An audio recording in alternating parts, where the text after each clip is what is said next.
This department considers technology to be a material with which to make fine art. It's a department that thinks about the material philosophically and thinks about it critically, and it involves everything from creative coding to bioart to olfactory art.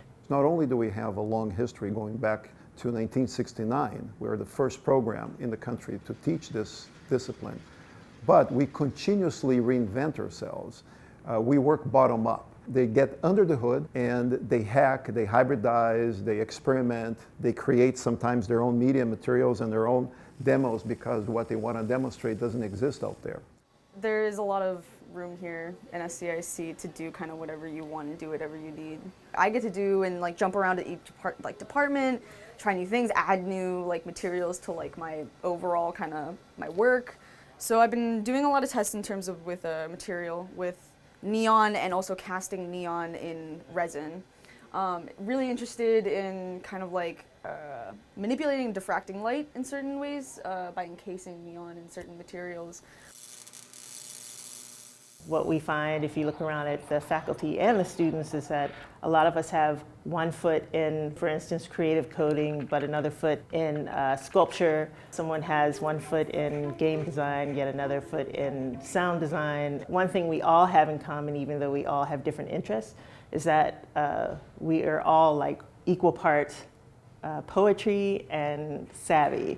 And we're all very curious too. We've been doing virtual reality in one way or another for 20 years. So we have our black box space where people can work with new technologies around virtual and augmented reality.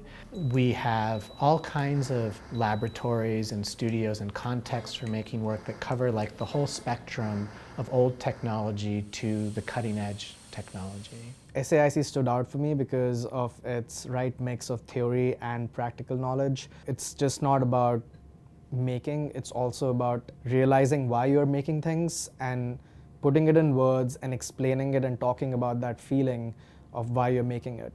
So these critical discussions that we engage in with our advisors and our peers really help us understand what is the purpose of our art practice. We have common goals for our students. We want them to be radically innovative, and we want them to be fearlessly experimental.